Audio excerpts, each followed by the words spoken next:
Well, hello everyone. Thank you so much for giving me the opportunity to be here today. I'm Heidi Eldridge and I'm the CEO of the pregnancy charity Mama Academy.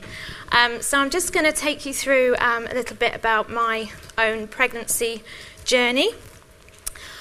So when me and my husband had been married 2 or 3 years, we decided to take that plunge and start trying for a baby. Now, it took us about 18 months to conceive our first child, and everything was going swimmingly. We were obviously very, very excited. I was diagnosed with having gestational diabetes, so that meant that the majority of my appointments were up at the hospital. So I didn't really have any continuity of care. I saw a different midwife each time I went there. And I got to meet my consultant just once throughout the pregnancy, which was about sort of 22 weeks, I think I met her. And she explained the risks of having gestational diabetes. She said, the baby might get a bit large, there could be some complications during labour, and sometimes that leads to a stillbirth. She said, but whatever you do, don't worry about that. Don't think about it. It's extremely rare. It won't happen to you. So I didn't give it another thought. And then I got to 36 weeks of pregnancy, and it was my last day at work, and so I pretended not to see the card being passed around in the background, of course, and I was really excited to have a little leaving do. I thought that was really kind of them. So I said to work, I'm just going to pop out, see my midwife, routine appointment, and then I'll be straight back. So off I went to see my midwife, and I was just over 36 weeks, and she couldn't find his heartbeat. And she said those dreadful words that you never expect to ever hear, and she said, "I'm so sorry, he's gone." And obviously our worlds completely fell apart at that moment. So Aidan James Eldridge was stillborn, and he weighed just over 5 pounds, and that was in May 2009. We then had to wait about 3 months to have the follow-up post-mortem appointment, and I didn't really feel very prepared because I expected that appointment to be in some fancy part of the hospital, around a big boardroom, with lots of people there to talk us through what had happened. But no, in reality, it was not like that at all. And actually, that really added to my distress because we were put in a room where I'd had the majority of antenatal appointments, and there was just my consultant and my bereavement midwife that was there. And they said the classic that I think a lot of bereaved parents hear was his death was just one of those things. It's officially marked as unexplained, and nothing could have been done to have prevented his death. But later on, I realised that Aidan was growth restricted. There was a reason. And actually, about a third of stillbirths are growth restricted. It's one of the largest risk factors of stillbirth. So we were promised better care in a future pregnancy, which was obviously very bittersweet. How could I think about a future pregnancy at that point? This wasn't about the future. I should have had better care in that pregnancy. Aidan was not a trial run. He was my son. And you never get over the shock of losing a child. Obviously, it was 8 years ago for me now. But it takes a very, very long time to process exactly what has happened. So I felt that I wish I had been told to monitor Aidan's movements. I had diabetes, so I was high risk in effect, and was never once told to take note of his pattern of movements. At the time, I wished that my trust had been running a programme called GAP, which is now part of the Saving Babies' Lives Care Bundle, so I think Julia will be telling you more about that later. A customised growth chart may have picked up Aidan's lack of growth. And I wish that I'd felt more empowered with information A couple of days before Aidan died, I went for one of my evening walks to control my blood sugar levels, and I felt a sharp pain just under my ribs, and I had to stop, but after a couple of minutes it went, and I didn't think of anything of it. But I really wish now that I'd gone in to be checked out. So my journey continued. We plucked up the courage to try again for a baby just a couple of months after we lost Aidan. But sadly that wasn't meant to be either, because I suffered a miscarriage at 9 weeks. Then we went to see a specialist who gave me some metformin to help with my blood sugars.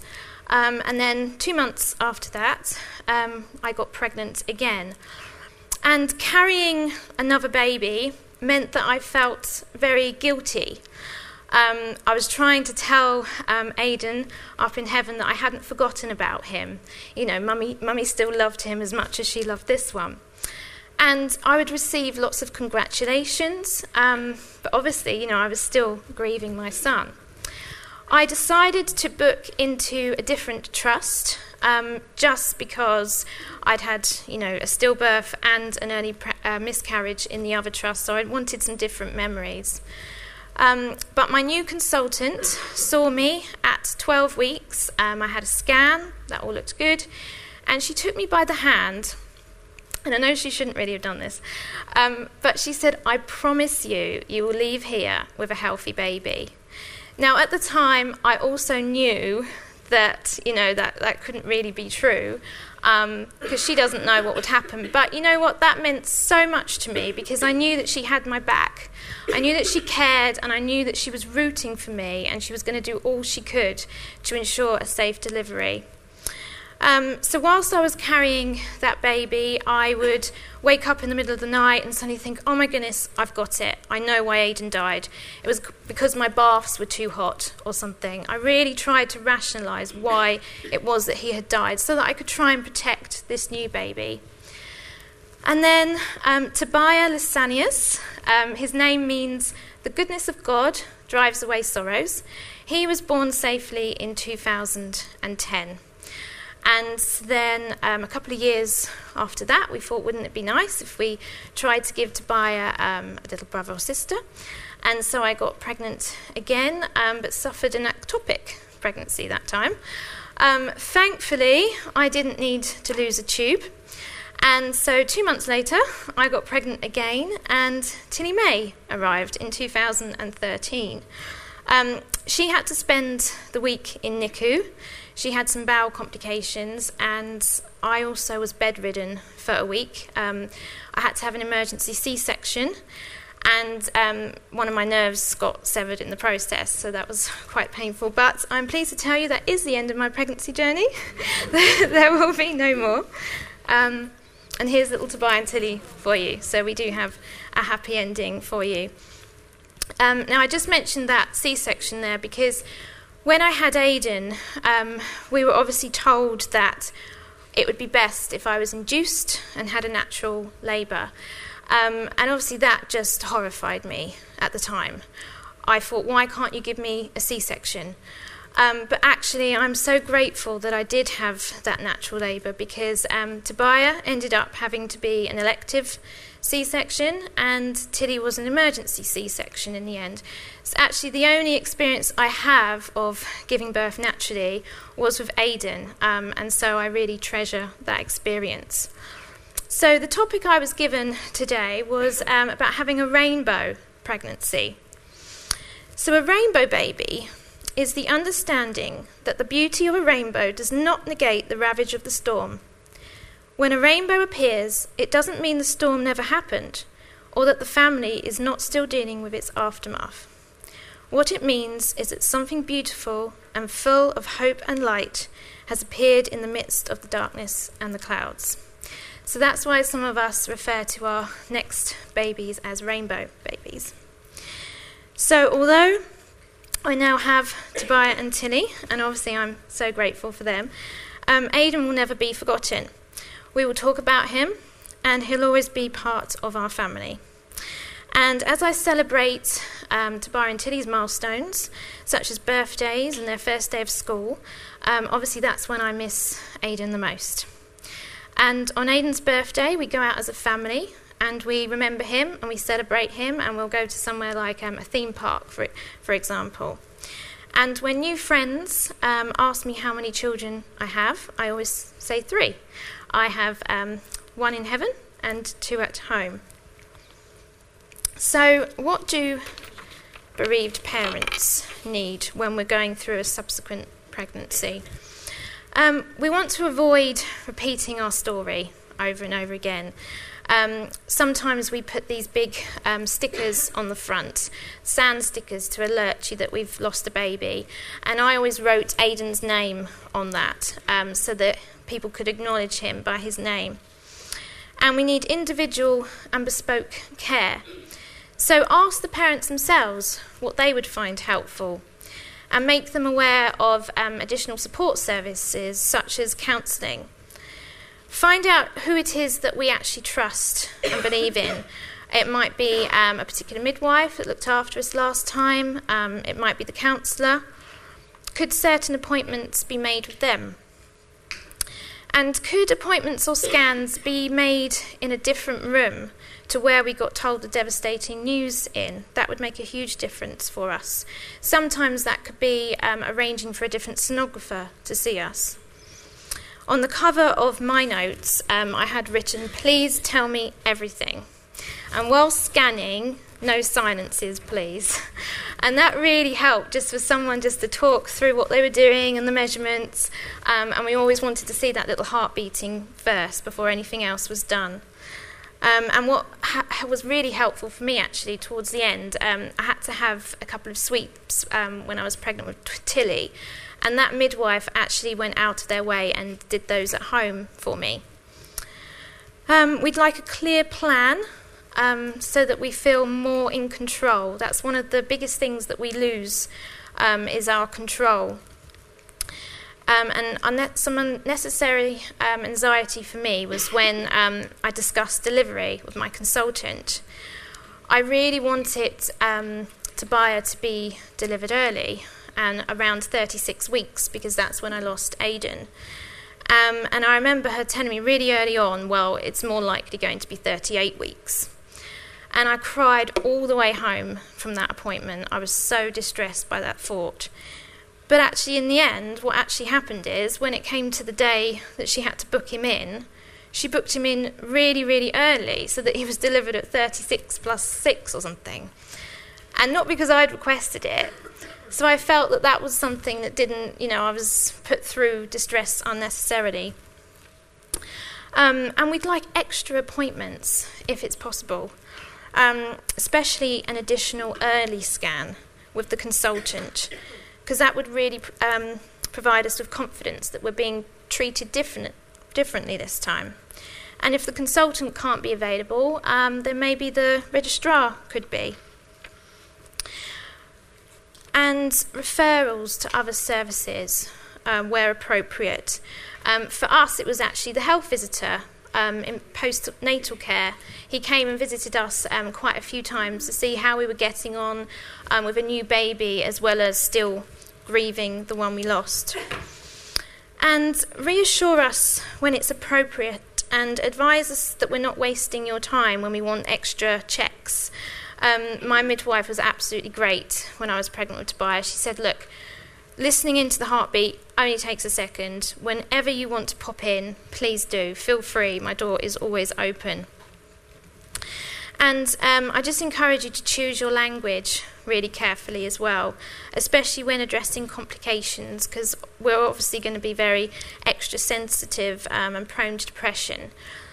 When Tobiah was born, it was late at night, everyone had to leave, I was on the postnatal ward, and the curtain was just drawn round me. And I could hear that the midwives were talking about us at the midwife station. And I was so distressed because I knew something was wrong, and I thought, why aren't they talking to me? Why aren't they telling me? So I managed to get one of the midwives to come over, I pressed my buzzer, and she came, and I just clung onto her hand. And I said, please, I said, I know you're talking about me, I can hear you. I said, but please tell me what's going on. You know my history, I want you to be honest with me. And it was just about Tobias' blood sugar levels were dropping slightly, and so they were discussing some top-ups. But I just wish that they'd had that open discussion with me so that distress didn't need to happen. So we've talked about stillbirth and neonatal deaths. The UK has one of the worst rates in the developed world. Over 5,700 babies, which is 100 every week. And the majority are potentially preventable. And there's a real stigma at the moment that says that nothing can be done, when actually all the different stillbirth initiatives taking place are teaching us that there is actually a lot that can be done. So is that taboo and stigma associated in your trust? We touched a little bit about Embrace earlier on. Jackie kindly took us through that. But this is just a rundown. They analysed a third of all stillbirths that happened at term, and they found that gestational diabetes wasn't performed in 2/3 of those women that had risk factors. And screening may have prevented that stillbirth. In 2/3 of the stillbirths, guidance for monitoring growth wasn't followed. That included failure to perform symphysis fundal height or plot measurements, failure to respond to abnormal measurements, and failure to arrange serial assessment of growth where there was other risk factors present. Half of the women that reported reduced movements, there was missed opportunities to prevent those stillbirths, and in 3/4 of them, there were no investigations, and the ones that were carried out were of poor quality. So the theme of Embrace was that lessons weren't learnt and that the same mistakes were occurring. So what it was teaching us is that thorough investigations of baby deaths are key to learning potential lessons. There is a tool called SCORE by the Perinatal Institute, and that's on their website, and that will help you investigate your baby deaths. But SANS are also introducing a perinatal mortality tool, which will be coming out soon. Embrace found that over half of baby deaths are being classed as unknown, where that's actually incorrect. I was at a conference just recently, and East Lancashire Healthcare Trust were there, and they said that they did an audit of their stillbirth certificates, and they found that 49% of them had classed as unknown on those certificates, where actually it should have only have been 17%. A lot of them were growth restricted. There is an extensive guide on the Embrace website called Kodak, and that will help you class your baby deaths correctly. And you can access your trust statistics at any time. That's all on the Embrace website for you. And you can also see how you're comparing to other trusts, whether that's similar size, similar population. But obviously, every trust should strive to reduce stillbirth, no matter how well they're doing, because every baby matters. And I just wanted to give you some inspiration. We've been working alongside Taunton and Somerset quite recently. And there's a wonderful midwifery matron there called Katie Evans, and she had to attend the stillbirth of baby Arthur. And she was obviously really affected by Arthur's death. She was caring for the parents. And then she went away and realised that Arthur was the 18th stillbirth that they'd had that year, and she didn't know. So she approached the clinical director, and she said, how do we drive down stillbirths in our trust? And so they fully implemented all 4 elements of the Saving Babies' Lives care bundle, and you'll hear more about that later.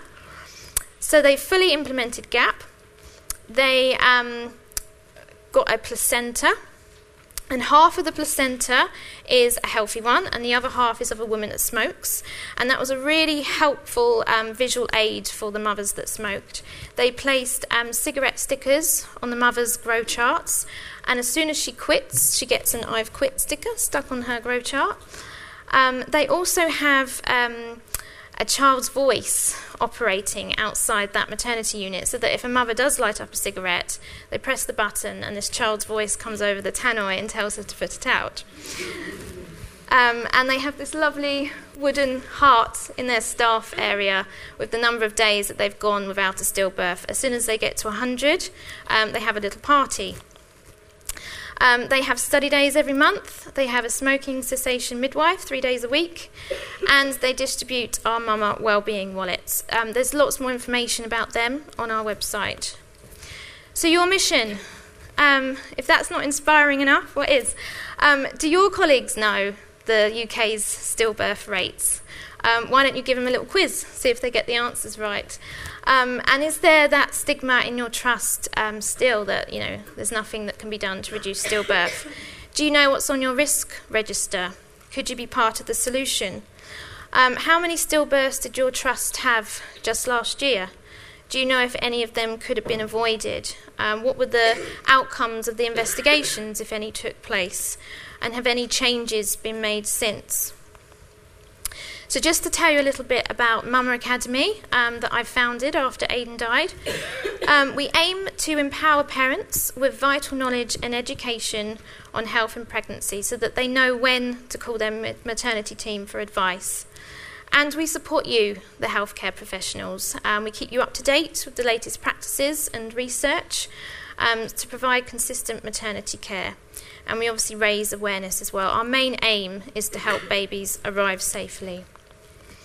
So we're working with the Royal College of Midwives and NHS England and the Department of Health. We're also partnered with the London Ambulance Service. They told us that they had a problem with ambulance times attending home births where it was critical and they were taking 2 to 4 hours to arrive. So we've developed these home cards that have the direct number of the ambulance service on, and they have the key trigger words that midwives need to say down the phone, so that ambulances will respond within 8 minutes. And you heard about the iLearn training modules on the RCM website. Well, we've collaborated with the RCM and we're putting together a Saving Babies' Lives iLearn module, which will hopefully be available in the summer for you, so watch this space. Please visit the website, join our mailing list. It's for you. We only send you emails every 2 months, so we don't bombard your inbox. There's a study days page on there. There's a little training video on how to measure symphysis fundal height. Lots of midwifery news. And point your mums to our website as well. We've got how to monitor your baby's movements. It's not full of competitions and celebrity gossip. There's lots of information about postnatal depression and breastfeeding on there. And we have our brand new mum leaflets, which the lovely Kate is now bringing over to me. Thank you. These form part of the Department of Health's Safer Pregnancy messaging. We give these out for free, so however many you want, just let me know. And they're also available to download in different languages from our website. We have Urdu, Bengali, and one other being done in the next few weeks. And these posters were inspired by a London trust. They told us that over 140 languages were spoken in just their one hospital. So this is very pictorial, so mothers can know certain signs of preeclampsia and things like that and know when to contact you. They're also good for mums that are illiterate as well. Oh, I've gone backwards. So that brings me on to our wellbeing wallets, which I know a lot of you know quite a lot about. So midwives are giving these to mothers at the booking in appointment. The idea is to empower them with lots of pregnancy information. Midwives are using them as a prompt to talk to mothers on topics such as smoking. But the best thing is that mums are regularly reading it. It's like drip feeding the information into them. They keep their notes inside and they read it regularly in the antenatal clinics whilst waiting for their appointments. And it's also encouraging them to make that call. I know I never wanted to pester my midwife, so they do give mothers permission to pick up the phone. By some miracle, I managed to get NHS England to give us some funding last year, and that meant that we could give 80,000 wallets out across 15 trusts, and the feedback was absolutely phenomenal. 14 out of the 15 trusts said that their stillbirth rate had reduced significantly, so these are making a great impact. This is just one of the feedbacks we got from Kettering Hospital. Mum had reduced movements and they had to give her a C-section, and she just said she only knew to ring up because of the constant reminder the wallet gave her.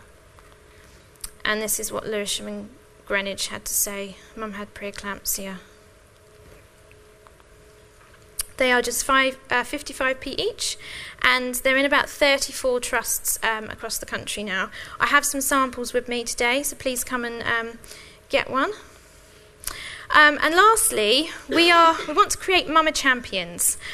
These are people like you that are really passionate about reducing stillbirth. So we want to create stillbirth prevention officers. We'd like to give you a little badge, and we would communicate with you on all the different stillbirth initiatives taking place across the country, and you would be our liaison officer in getting our leaflets and posters out. So do come and see us for your badge at the end of today. And how can you help? Well, please follow us on Facebook and Twitter and Instagram. And we're always looking for volunteers to help out. Do join our mailing list, like I said. But keep raising awareness of stillbirth prevention. Keep talking about it amongst your teams, and keep saving babies' lives. Thank you very much for listening.